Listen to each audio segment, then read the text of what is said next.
तो स्ट्रोक यानी आघात, जिसे अंग्रेजी में आघात भी कहते हैं। तो बात करते हैं स्ट्रोक की। स्ट्रोक एक न्यूरोलॉजिकल प्रॉब्लम होती है जिसे ब्रेन अटैक के नाम से भी जाना जाता है। स्ट्रोक तब होता है जब रक्त प्रवाह या तो अवरुद्ध हो जाता है, यानी जिसे इस्केमिक स्ट्रोक कहते हैं, या फिर धमनी फट जाती है जिसे हम रक्तस्रावी स्ट्रोक भी कहते हैं। जब ऐसा होता है तो मस्तिष्क को ठीक से काम करने के लिए आवश्यक रक्त नहीं मिल पाता है, जिसके कारण मस्तिष्क का कार्य बाधित हो जाता है। स्ट्रोक के प्रकार की अगर बात करें तो स्ट्रोक आपको ध्यान रखना है 2 प्रकार का होता है। तो आपको ध्यान रखना है, पहला अरक्तता या इस्केमिक स्ट्रोक, जो सबसे आम बात है और किसी धमनी के अवरुद्ध होने की वजह से यह होता है। दूसरा होता है यानी रक्तस्राव दौरा, यानी जिसे हेमोरेजिक स्ट्रोक भी कहते हैं, जो किसी रक्त वाहिका के फटने या रिसाव होने पर होता है। एक तीसरे प्रकार का छोटा और अस्थायी दौरा भी होता है, जिसे क्षणिक अरक्तता दौरा या ट्रांसिएंट इस्केमिक अटैक, ठीक है, TIA कहते हैं। इसमें मस्तिष्क का रक्त प्रवाह थोड़ी देर के लिए बाधित हो जाता है। जो स्ट्रोक है, स्ट्रोक की पहचान क्या है? तो आपको ध्यान रखना, चलने में दिक्कत होने लगे, यदि व्यक्ति अचानक लड़खड़ाने लगे या चक्कर आ जाए या शरीर का संतुलन और समन्वय बिगड़ने लगे तो समझ लीजिए उसे दौरा पड़ा है। बोलने और समझने में परेशानी होने लगे, रोगी भ्रमित और अस्त व्यस्त लगता है, वह धीरे, अस्पष्ट तथा ठीक है लड़खड़ाकर, आपको ध्यान रखना है, मुश्किल से बोल पाता है। अपनी तकलीफ़ बतलाने के लिए उसे सही शब्द याद नहीं आते हैं, हम समझ नहीं पाते हैं कि वह क्या कहना चाहता है। चेहरे या शरीर में एक तरफ पक्षाघात यानी लकवा या सुन्नता, रोगी के शरीर में एक तरफ अचानक कमजोरी, सुन्नता या लकवा हो जाता है। यदि रोगी अपने दोनों हाथ सीधे फैलाने की कोशिश करता है तो एक साथ नीचे झुक जाता है। मुंह की मांसपेशियां कमज़ोर होने से होंठ एक तरफ लटक जाते हैं और मुंह से लार टपकने लगती है। एक या दोनों आँखों से देखने में कठिनाई हो या रोगी को एक या दोनों आँखों से धुंधला दिखाई देने लगे, हर चीज़ दो दिखाई दें या आँखों के आगे अंधेरा छा जाए, तेज सिरदर्द, रोगी की उल्टी या चक्कर के साथ इतना तेज सिरदर्द हो कि उसे लगे जैसे उसका सिर फटा जा रहा है। निरीक्षण कैसे करेंगे? असेसमेंट इसका, तो बी फास्ट असेसमेंट।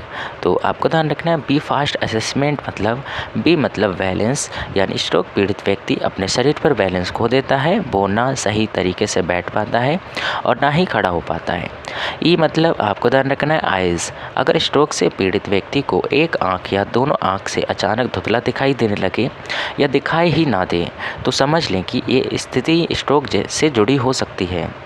और आपको ध्यान रखना है फास्ट मतलब फेस, फास्ट में एफ आपको ध्यान रखना है, फेस यानी स्ट्रोक में फेस यानी चेहरा एक तरफ मुड़ जाता है, इसमें व्यक्ति मुस्कुरा भी नहीं पाता है या ऐसा होता है कि फेस सीधा नहीं दिखता।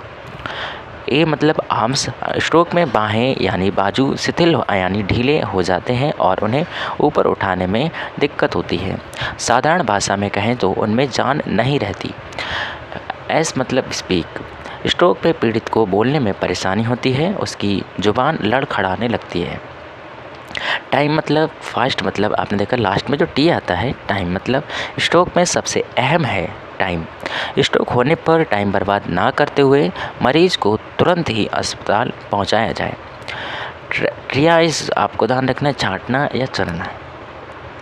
ट्रियाज यानी levels and attentions times, review करते हैं, रिवाइवल, इमरजेंसी, ठीक है, 10 मिनट्स के अंदर, ये आपको ध्यान रखना है।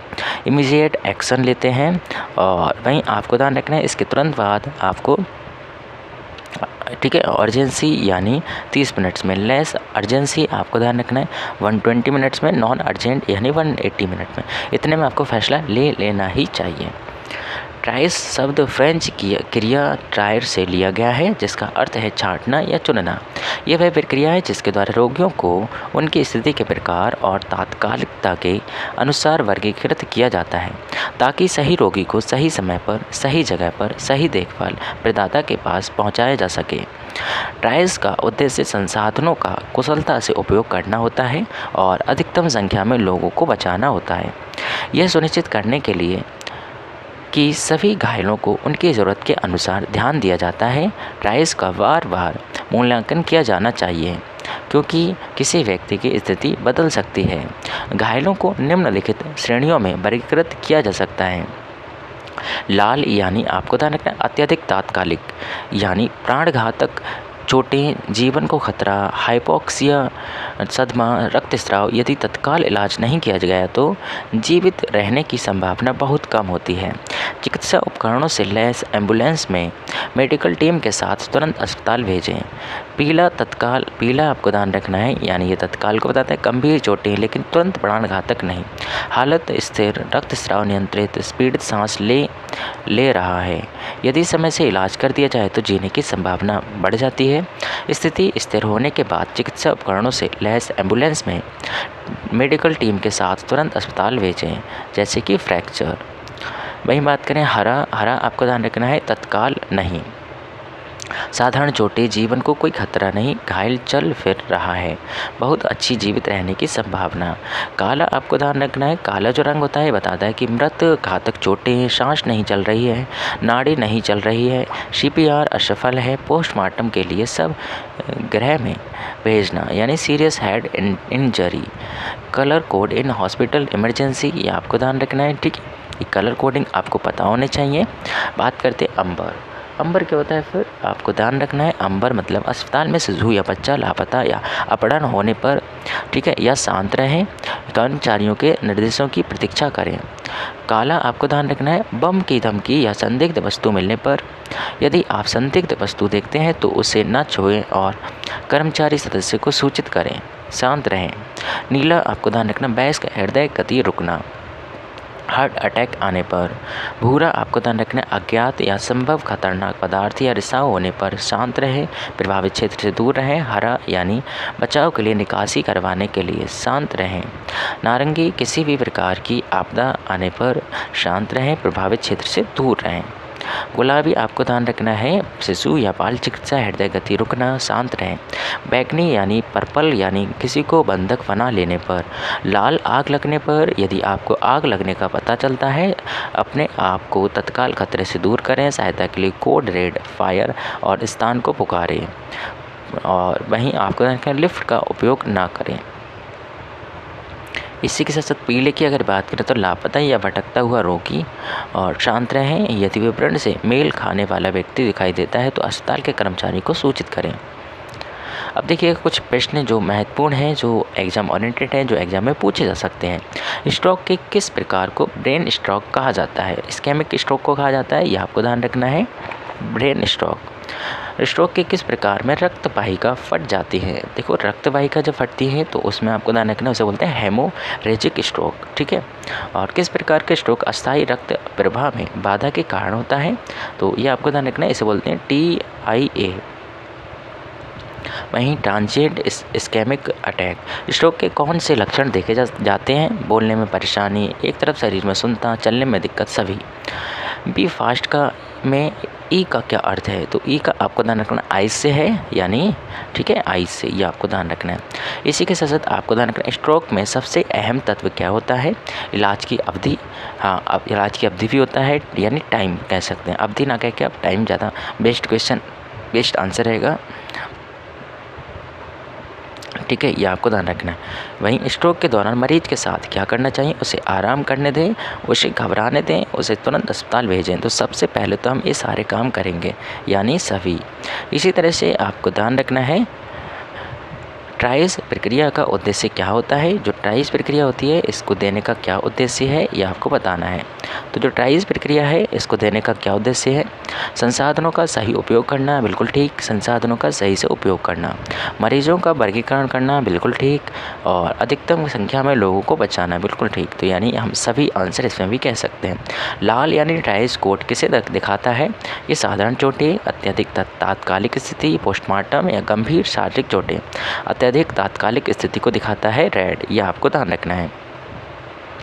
इसी के साथ साथ आपको देखिएगा क्या ध्यान रखना है, इसी के साथ साथ आपको नेक्स्ट पेशेंट की अगर बात करें, ट्राइज में पीले कोट का क्या मतलब होता है।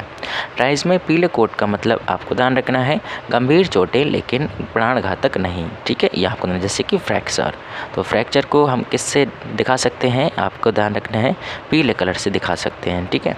हरा ट्राइज कोट किसे दर्शाता है, हरा जो ट्राइज कोट है ये आपको ध्यान रखना है, ये जो हरा ट्राइज कोट है ये सामान्य चोटों को व्यक्त करता है।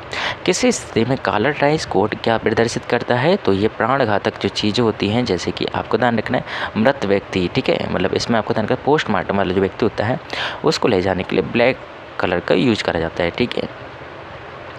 अंबर ट्राइज कोट का क्या अर्थ है, शिशु का अपहरण करना, बिल्कुल ठीक हो सकता है। तो शिशु का अपहरण करना, ठीक है, आपको ध्यान रखना अंबर ट्राइज कहलाता है।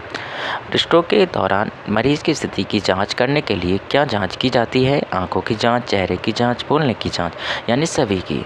स्ट्रोक के दौरान क्या किया जाना चाहिए, पीड़ित को लेटने दें, पीड़ित को स्थिर रखें और जल्द अस्पताल भेजें, बिल्कुल ठीक, बी वाला बिल्कुल करेक्ट हो जाएगा। यदि स्ट्रोक के दौरान किसी को एक हाथ उठाने में कठिनाई हो तो आपको ध्यान रखना है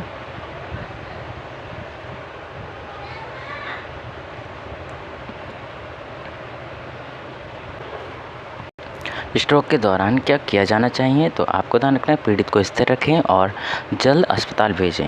यदि स्ट्रोक के दौरान किसी को एक हाथ उठाने में कठिनाई हो रही हो तो ये किस चीज़ का लक्षण है, तो आपको ध्यान रखना है ये आपको ध्यान रखना है हाथ में सुन्नता, यानी यदि किस लक्षण का संकेत हो सकता है, मतलब ये पूछा है कौन सा संकेत हो सकता है स्ट्रोक का, तो हाथ में सुन्नता, ये आपको ध्यान रखना है। इसी के साथ साथ आपको पता होना चाहिए स्ट्रोक का प्रमुख कारण क्या होता है, रक्त वाहिका का अवरोध होना, बिल्कुल ठीक है, रक्त वाहिका का फटना बिल्कुल सही है, यानी दोनों। ट्राइज में ब्लू कोड किसे दिखाता है, तो ट्राइज में ब्लू कोड जो है आपको ध्यान रखना हृदय गति को रुकना दिखाता है। स्ट्रोक का सबसे सामान्य प्रकार कौन सा होता है, तो स्ट्रोक का सबसे सामान्य प्रकार इस्केमिक स्ट्रोक होता है। TIA किस प्रकार के स्ट्रोक के रूप में वर्गीकृत किया जाता है, TIA आपको ध्यान रखना अस्थायी स्ट्रोक के रूप में वर्गीकृत किया जाता है। स्ट्रोक से पीड़ित व्यक्ति को अस्पताल पहुंचाने में समय का कितना महत्व है, बहुत अत्यधिक महत्व है। स्ट्रोक के दौरान बोलने में परेशानी क्यों होती है, मस्तिष्क के प्रभावित क्षेत्र में रक्त प्रवाह की कमी का होना, ठीक। और ट्राइज के दौरान किस श्रेणी में मृत व्यक्ति को रखा जाता है, काला। स्ट्रोक का प्रमुख लक्षण क्या होता है, तो स्ट्रोक का प्रमुख लक्षण आपको ध्यान रखना है, यानी अचानक सिर दर्द, एक तरफ सिर में कमज़ोरी, बोलने में परेशानी आदि। स्ट्रोक में यदि आंखों से धुंधला दिखाई दे तो क्या संकेत हो सकता है, यानी पक्षाघात, ठीक है, स्ट्रोक का लक्षण हो सकता है, पक्षाघात तो नहीं कह सकते, स्ट्रोक का लक्षण कह सकते हैं। इसी तरह से आप देखिए बात करेंगे पोजीशन ऑफ पेशेंट, यानी रोगी की स्थिति। तो रोगी की स्थिति आपको ध्यान रखना है, ठीक है, ये विपाइन स्थिति होती है, ये भी एक स्थिति है रोगी की, ठीक है, ये प्रॉन स्थिति होती है, ठीक है, ये आपका ये नी चेस्ट स्थिति होती है, तो ये आपको ध्यान रखना है, ये अलग अलग, ठीक है, पोजीशन होती है मरीज की पोजीशन, यानी मरीज के शरीर की मुद्रा और स्थिति। अस्पताल में मरीज की पोजीशनिंग का मतलब होता है कि मरीज को किसी खास स्थिति में, ठीक है, किसी खास स्थिति में रखना। पोजीशन के जरिए मरीज के शरीर का कोई एक अंग या पूरा शरीर शामिल किया जा सकता है और वहीं इससे रिकवरी में तेज़ी आती है और आराम भी ज़्यादा होता है। रोगी की स्थिति के उद्देश्य से रोगी को आराम पहुंचाने के लिए, शरीर के विभिन्न हिस्सों पर दबाव कम करने के लिए, रक्त संचार को उत्तेजित करने के लिए, शरीर की उचित संरेखन प्रदान करने के लिए, यानी बॉडी अलाइनमेंट, नर्सिंग हस्तक्षेप करने के लिए, सर्जिकल और मेडिकल हस्तक्षेप करने के लिए, गतिहीनता के कारण होने वाली जटिलताओं को रोकने के लिए, सामान्य शारीरिक कार्यों को बढ़ावा देने के लिए। रोगी की स्थिति के तुरंत के सिद्धांत आपको ध्यान अच्छी बॉडी मैकेनिक्स को बनाए रखें, प्रक्रिया से पहले और बाद में हाथ धोएं, रोगी के आराम को सुनिश्चित करें, आवश्यकता अनुसार सहायता प्राप्त करें, सुनिश्चित करें कि गद्दा दृढ़ हो और बिस्तर का स्तर काम करने के लिए उपयुक्त हो। बात करते हैं दुर्घटनाओं को रोकने के लिए सुरक्षा उपायों का पालन करें, पोजीशन देने के लिए के व्यवस्थित और सुव्यवस्थित तरीके का पालन करें, सही समय पर सही तकनीकी का उपयोग करें। देखो सुपाइन स्थिति में आपको ध्यान रखना पोजीशन ऑफ सुपाइन, रोगी अपनी पीठ के बल लेटा होता है और उसका सिर कंधे थोड़े उठे हुए होते हैं, इसे सुपाइन स्थिति कहते हैं। सुपाइन स्थिति की आवश्यकता क्यों होती है? मरीज को सामान्य स्थिति में रखना, छाती और पेट की जांच करने में आसानी। सही स्थिति में आपको ध्यान रखना रोगी की रखने की प्रक्रिया, रोगी को पीठ के बल लेटाएं, सिर के नीचे एक तकिया रखें, ठीक है, आपको ध्यान रखना है, सिर के नीचे एक तकिया रखें, हाथों को शरीर के किनारे पर रखें, घुटनों को मोड़कर अलग रखें, घुटनों को मोड़कर अलग रखें, ये आपको ध्यान रखना सुपाइन स्थिति में, ठीक है। जैसे कि आपने ये डायग्राम देखा था, ये क्या था? सुपाइन स्थिति थी, ये आपको ध्यान रखना है। इसी के साथ साथ देखिएगा आपको अन्य महत्वपूर्ण चीज़ों में क्या ध्यान रखना है? अन्य महत्वपूर्ण चीज़ों में आपको ध्यान रखना है जांच करने के लिए और रोगी के शरीर को स्थिति में। प्रॉन पोजीशन क्या होती है? तो प्रॉन पोजीशन आपको ध्यान रखना है ऐसी स्थिति जिसमें रोगी पेट के बल लेटा होता है, सिर एक तरफ मुड़ा होता है और एड़ी के नीचे एक छोटा तकिया होता है, ये आपको ध्यान रखना है। स्थिति की आवश्यकता और महत्व, देखो प्रॉन पोजीशन की अगर बात करें तो ये आपको ध्यान रखना है, ये जो होती है ये प्रॉन पोजीशन कहलाती है, ठीक है। तो देखिए अब प्रॉन पोजीशन की आवश्यकता क्यों पड़ती है, तो ये भी आपको पता होना चाहिए। तो प्रॉन पोजीशन की आवश्यकता इसलिए पड़ती है क्योंकि पोस्ट ऑपरेटिवली दबाव, घाव, जलन, चोट या पीठ पर ऑपरेशन वाले रोगी, पेट फूलने से राहत पाने के लिए, गुर्दे की बायोप्सी या पीठ की जांच, निचले अंगों के विच्छेदन के 24 घंटे बाद के रोगियों के लिए ये प्रॉन पोजीशनिंग होती है, ये आपको ध्यान रखना है। इसी के साथ सही स्थिति में रोगी के रखने की प्रक्रिया की व्याख्या करें और गोपनीयता प्रदान करें। रोगी को सपाट पेट के बल एक तकिए के साथ सिर के नीचे रखें और रोगी का सिर एक तरफ मोड़ें और रोगी को अच्छी स्थिति में संरेखित करें। दोनों हाथों को सिर के किनारे रखें और कंधे के स्तर पर बाहों को मुड़ी हुई स्थिति में सहारा दें। पैर की उंगलियों को ऊपर उठाने के लिए निचले पैरों को तकियों से सहारा दें।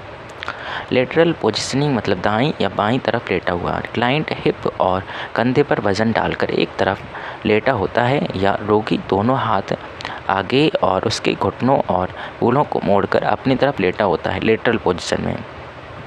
जैसे कि ये जो है ये आपको पता ही चल रहा है ये कौन सी पोजीशन है, ये लेटरल पोजीशन कहलाती है, ठीक है। इसमें आपने देखा रोगी एक तरफ लेटा है और ठीक है अपने एक पैर को ऊपर करा है और एक पैर को नीचे करा है, ठीक है, ये आपको ध्यान रखना है। इसी के साथ देखिएगा बात करेंगे हम आपके क्लाइंट हिप और कंधे पर वजन डालकर, ये ठीक है। तो ऊपर पैर निचले पैर से अधिक मुड़ा हुआ होता है। ऊपरी घुटना कूल्हा एक ही स्तर पर होना चाहिए। सिर, पीठ और सामने के नीचे तकिया दिया जाता है। तकिया आपको ध्यान रखना है ताकि हाथ और पेट को सहारा मिल सके। घुटने के बीच में एक छोटा तकिया दिया जाता है। राइट लेटरल, लेफ्ट लेटरल, ठीक है। तो अब बात करते हैं आपके स्थिति की आवश्यकता और महत्व। रोगी जिनको समय समय पर स्थिति परिवर्तन की आवश्यकता होती है तत्काल पोस्ट ऑपरेटिव रोगियों में पेरीनेम की जांच के लिए और आपको ध्यान कर सपोसिटरी डालने के लिए, रेक्टल तापमान लेने के लिए, पीठ की आपको ध्यान रखना देखभाल देने के लिए, एनिमा और कोलोनिक सिंचाई देने के लिए। यही स्थिति में रोगी रखने की प्रक्रिया। गोपनीयता प्रदान करें। बिस्तर के सिर को जितना संभव हो उतना कम करें। रोगी को बिस्तर के किनारे की ओर ले जाएं। रोगी को एक तरफ मोड़ें। कूल्हे के नीचे ईयर रिंग लगाएं ताकि ट्रोकेंटर्स पर दबाव कम हो और कूल्हे के जोड़ों पर दबाव कम हो। दोनों हाथों को मुड़ी हुई स्थिति में रखें। ऊपरी सबसे अधिक भुजा कंधे के स्तर पर तकिए द्वारा समर्थित करें और आपको ध्यान रखना है पीठ के नीचे तकिया रखें। अब आपको ध्यान रखना है लिथोटॉमी पोजीशन। लिथोटॉमी पोजीशन में आपको क्या ध्यान रखना है, इसे बोलते हैं लिथोटॉमी पोजीशन। मरीज पीठ के बल लेटा होता है और कूल्हे मुड़े होते हैं और पैर अलग अलग होते हैं और जांघें मुड़ी हुई होती हैं। ये आपको ध्यान रखना है। रोगी के नितंबों को मेज के किनारे पर रखा जाता है तथा पैरों को रकाब द्वारा सहारा दिया जाता है। यह आपको ध्यान रखना है। स्थिति की आवश्यकता क्यों पड़ती है कि बच्चे के जन्म के लिए सही स्थिति होती है और वहीं ध्यान रखना है मलाशय परीक्षण और सर्जरी के लिए आवश्यक होती है। योनि परीक्षण और हिस्टेरेक्टोमी के लिए आवश्यक स्थिति होती है। आपको ध्यान रखना है लिथोटॉमी। सही स्थिति में रोगी रखने की प्रक्रिया में मरीज को प्रक्रिया समझाएं, गोपनीयता प्रदान करें। रोगी को पीठ के बल लिटाएं और सिर के नीचे एक तकिया रखें। पैरों को अच्छी तरह से अलग रखें और जांघों को पीठ पर और पैरों को जांघों पर अच्छी तरह से मोड़कर रखें। नितंबों को मेज़ के किनारे पर रखा जाता है और पैरों को रकाब पर सहारा दिया जाता है। अब बात करते हैं आपके डोर्सल रिकम्बेंट पोजीशन, पृष्ठीय लेटी हुई स्थिति। ठीक है, तो इसमें देखिए क्या ध्यान रखना है। रोगी पीठ के बल लेटता है, घुटने पूरी तरह मुड़े होते हैं, जांघें मुड़ी होती हैं और पैर बाहर की ओर मुड़े हुए होते हैं। बिस्तर पर सपाट रखे होते हैं। इस स्थिति में दर्दनाक विकारों वाले मरीज घुटनों को मोड़कर अधिक आरामदायक महसूस करते हैं। इस स्थिति का उपयोग पेट के आकलन के लिए नहीं किया जाना चाहिए, क्योंकि यह पेट की मांसपेशियों के संकुचन को बढ़ावा देता है। स्थिति की आवश्यकता और महत्व। इसका उपयोग कैथेटराइजेशन, यूनिडॉस, वाल्वा, योनि और मलाशय परीक्षण के लिए किया जाता है। फाउलर पोजीशन आपको ध्यान रखनी है। फाउलर पोजीशन में देखिएगा क्या ध्यान रखनी है, तो ये फाउलर पोजीशन होती है। यह बैठने की एक स्थिति है जिसमें सिर 45 डिग्री से 60 डिग्री तक ऊंचा होता है और मरीज के घुटने थोड़े ऊपर उठे होते हैं। ठीक है, ये आपको ध्यान रखना है, और जिससे पोप्लीटल वाहिकाओं पर दबाव नहीं पड़ता है। पीठ और सिर के लिए बैकरेस्ट और 2 तकियों का उपयोग किया जाता है। हाथों की कलाई और अग्रभागों के प्राकृतिक संरेखण को बनाए रखने के लिए तकियों का उपयोग किया जा सकता है। स्थिति की आवश्यकता और महत्व। स्वास्थ्य कष्ट से राहत के लिए, परिसंचरण में सुधार के लिए, पेट, पीठ और जांघें की मांसपेशियों को आराम देने के लिए, पेट के तनाव को दूर करने के लिए। सही स्थिति में रोगी रखने की प्रक्रिया समझाएं। बिस्तर का सिरहाना ऊंचा रखें, सिर को गद्दे या छोटे तकिए पर टिकाएं, हाथ को सहारा देने के लिए तकिए का उपयोग करें। पीठ के निचले हिस्से पर एक छोटा तकिया रखें। मरीज के पैरों के नीचे फुटबोर्ड रखें। रोगी को बैठा दें, उसके हाथ में बगल में हो और तथा घुटने तकिए से ऊपर उठे हों। वहीं बात करते हैं सिम पोजीशन। सिम्स पोजीशन आपको ध्यान रखनी है, इसे स्थिति पोजीशन भी कहते हैं। तो देखिएगा इसमें क्या क्या ध्यान रखना है आपको, इसे बोलते हैं, ये होती है सिम्स पोजीशन। ठीक है, तो इस स्थिति में मरीज दाई या बाई ओर लेटा होता है और निचली भुजा शरीर के पीछे तथा ऊपरी भुजा कंधे और कोहनी पर मुड़ी होती है। दोनों घुटने आपको ध्यान रखना, मुड़े हुए, सबसे ऊपर वाला पैर अधिक मुड़ा हुआ। ये स्थितियाँ पार्श्व स्थिति के समान है, सिवाय इसके रोगी का वजन रोगी के कंधे की पट्टी और कूल्हे के अग्र भाग पर होता है। स्थिति की आवश्यकता के प्रति योनि और मलाशय परीक्षण। एनिमा और सपोसिटरी देने के लिए प्रसव पूर्व व्यायाम में विश्राम के लिए उपयोग किया जाता है। वहीं ध्यान रखना है सिग्मोइडोस्कोपी और प्रोटोस्कोपी के लिए स्थिति। सही स्थिति में रोगी रखने की प्रक्रिया। मरीज को प्रक्रिया समझाएं, गोपनीयता प्रदान करें। रोगी को एक तरफ लिटा दें, सिर और गर्दन के नीचे छोटा तकिया रखें। तकिया को मुड़ी हुई ऊपरी भुजा के नीचे रखें, जिससे भुजा कंधे के स्तर पर रहें। मुड़े हुए ऊपरी पैर के नीचे तकिया रखें, जिससे पैर कूल्हे के स्तर पर रहें। बात करते हैं ट्रेंडलन वर्क पोजीशन। ट्रेंडलियन वर्क पोजीशन, इसमें रोगी सिर नीचे करके पीठ के बल लेटा होता है। बिस्तर का पैर 45 डिग्री कोण पर उठा हुआ होता है। बिस्तर का पूरा ढांचा झुका हुआ है और तथा बिस्तर का सिर नीचे की ओर होता है। ट्रेंडलियन वर्क पोजीशन में स्थिति की आवश्यकता बढ़ती आपातकालीन स्थितियों जैसे सदमे, रक्तस्राव और हाइपोटेंशन में उपयोग किया जाता है। आसन जल निकासी, डीप वेन थ्रोम्बोसिस के रोगी के लिए। सही स्थिति में रोगी रखने की प्रक्रिया। मरीज को प्रक्रिया समझाएं। रोगी को पीठ के बल लेटाएं। बिस्तर के सिरे को नीचे करें, या यदि यह समायोज्य प्रकार का नहीं है तो पैर के सिरे पर बेड ब्लॉक का उपयोग करें और बिस्तर के पूरे फ्रेम को नीचे झुकाएं या पैर के सिरे को 45 डिग्री के कोण पर उठाएं। रोगी को फिसलने से बचाने के लिए सावधानीपूर्वक सहारा दिया जाता है। रिवर्स ट्रेंडलियन वर्क पोजीशन, तो इसमें आपको क्या ध्यान रखना है, ट्रेंडलियन के विपरीत पोजीशन होती है। ठीक है, और वहीं बात करें घुटना छाती स्थिति। रोगी घुटनों और छाती पर आराम करता है। शरीर कूल्हों से 90 डिग्री के कोण पर होता है। और वहीं ध्यान रखना है आपको, पीठ सीधी हो, हाथ सिर के ऊपर हो और सिर एक तरफ मुड़ा हुआ हो। पेट बिना सहारे के रह जाता है। स्थिति की आवश्यकता और योनि और मलाशय परीक्षण के लिए उपयोग की जाती है। कर्व नाल प्रोलैप्स या रेट्रोवर्टेड यूटेरस में प्राथमिक उपचार में उपयोग किया जाता है। प्रसवोत्तर और स्त्री रोग रोगियों के लिए व्यायाम। वहीं ध्यान रखना है आपको सही स्थिति में रोगी रखने की प्रक्रिया। मरीज को प्रक्रिया समझाएं। रोगी को घुटने और छाती के बल लेटाएं, एक तरफ दिया जाता है और गाल तकिए पर रख दिया जाता है। हाथ को बिस्तर पर फैलाकर चाहिए तो कोहनियों को मोड़कर रोगी को आंशिक रूप से सहारा देना आवश्यक होता है।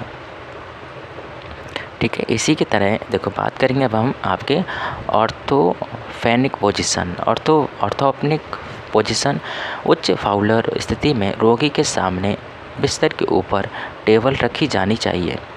रोगी अपने दोनों हाथों को बिस्तर की मेज तकिए पर टिकाकर आगे की ओर झुक जाए और आगे की ओर झुकने से डायफ्राम पर पेट के अंगों का दबाव कम हो सकर छाती का अधिकतम विस्तार हो सकता है और जिससे श्वसन में सुविधा होती है।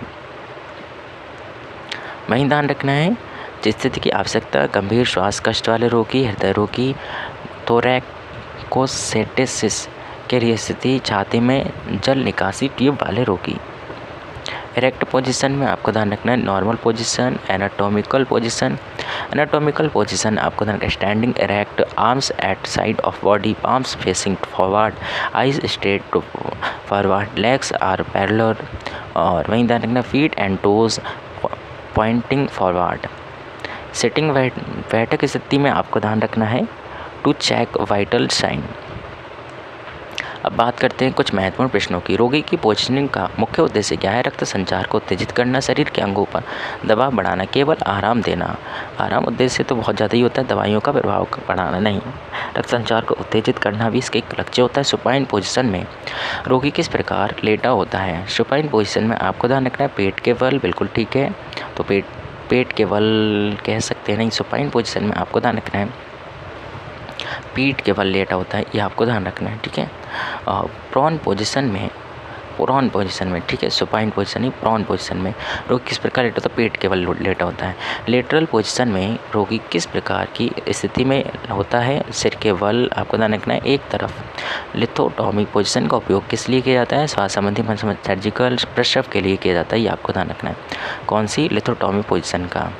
डॉर्सल रिकम्बेंट पोजीशन में रोगी की स्थिति कैसी होती है? ये आपको ध्यान रखना घुटने मुड़े हुए होते हैं। किसमें? डॉर्सल रिकम्बेंट पोजीशन में। फाउलर पोजीशन में सिर का कोण कितना होता है? 45 से 60 डिग्री, यह आपको ध्यान रखना है, ठीक है। तो यानी आप क्या कह सकते हैं इसमें जो होगा आपका 45-60। सिम्स पोजीशन का उपयोग किस लिए किया जाता है? सिम्स पोजीशन का उपयोग मलाशय और योनि परीक्षण के लिए। टेंडल वर्ग पोजीशन का उपयोग क्यों किया जाता है? टेंडल वर्ग पोजीशन का उपयोग आपको ध्यान रखना है रक्तस्राव और हाइपरटेंशन में आराम देने के लिए। रिवर्स टेंडल वर्ग पोजीशन में क्या होता है? सिर नीचे होता है, नहीं, सिर ऊपर होता है। नी चेस्ट पोजीशन का उपयोग किसके लिए किया जाता है? प्रसवोत्तर व्यायाम के लिए, मलाशय और योनि परीक्षण के लिए कह सकते हैं। और ऑर्थोपेनिक पोजीशन में रोगी का सिर किस स्थिति में होता है? ठीक है, यह आपको ध्यान रखना है। तो इसमें आपको ध्यान रखना है ऑर्थोपेनिक पोजीशन में जो मरीज़ है उसका जो सिर होता है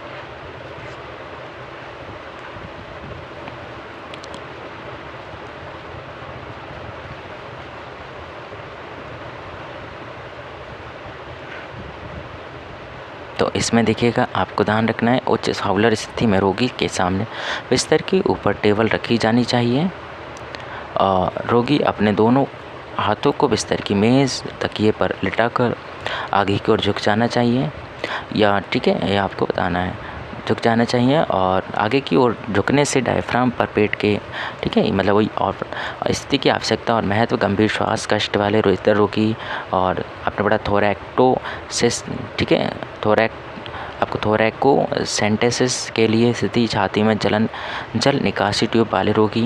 इरेक्ट पोजीशन आपको पता ही था, ठीक है। इसी के साथ साथ बात करते हैं आपके रिवर्स टेंट्रल वर्क में।